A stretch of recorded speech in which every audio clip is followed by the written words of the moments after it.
Welcome to this Tutor to You Sociology topic video on families and households, looking at the work of Delphy and Leonard on gender roles. In this series we've already looked at the work of some feminist writers on the topic of family, looking at the different branches of feminism and the work of Anne Oakley. But in this video we're going to examine the work of Delphy and Leonard and their work entitled Familiar Exploitation. Now this is a key text on the GCSE specification and is important for study at A-level as well. Delphy and Leonard suggested that the exploitation of women in the family was not as a result of capitalism, although they did concede that it benefited capitalism, but rather they were exploited because of the patriarchy. That is, it benefited men for women to be exploited in the family. Delphy and Leonard argued that the structure of the family was patriarchal, and that domestic labour, childcare, leisure time and decision making all benefited men to the detriment of women. Males had control of the home and the finances within it, and this gave them a sense of authority that they may not have had elsewhere in society, such as the workplace. Delphy and Leonard argued that the domestic labour that women provided for free in the home would have economic worth in wider society. Women who cooked, cleaned or provided childcare for others would be rewarded with wages, yet in the home these tasks were expected to be undertaken without any financial reward. In the home, these activities were deemed to be unproductive, yet in wider society contributed towards the economic output of a nation. Delphy and Leonard suggested that the home was a unique economic microsystem where women were exploited by males, performing unpaid labour that benefited men. For them, the home was not a refuge from work, as was the case for males according to the likes of Zaretsky and Parsons. Instead, their domestic labour formed a part of the expectations of the role of wife and mother. Their work was invisible from the real economy and therefore deemed to be of little worth, yet it was noticeable when these tasks were not performed, and women were judged based upon their non-completion. Even in those households where males were involved in domestic labour, it was not seen as a task that males were responsible for. It was seen as men helping out. Males were more likely to be praised for being involved in housework as it was not seen as part of their gender domain. And the same was true of males performing childcare duties, with men being seen to babysit their own children as a favour to their wives, rather than taking responsibility for the upbringing of their children.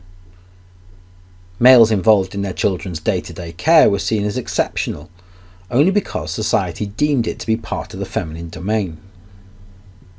Delphy and Leonard expanded on the role of the male in the household to demonstrate the inequality in domestic labour. They argued that in the home, the man's time was seen as leisure time, an opportunity to unwind from the exertions of their work outside of the home. Whilst the male may work from 9 to 5, women were more likely to continue working after 5 p.m. as the man's day had ended. They were also more likely to start before the male started. Women, though, were not afforded the luxury of leisure time, in part due to assumptions about them enjoying domestic labour and childcare, something often reinforced through the media and other social institutions.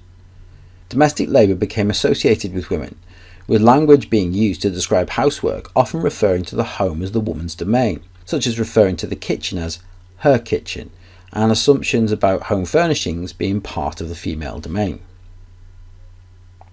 The relevance of Delphy and Leonard's work can be seen with its links to ideas by Oakley and Duncombe and Marsden and the dual burden and the triple shift. Women in paid employment are often expected to perform a second or even third role when the working day is over.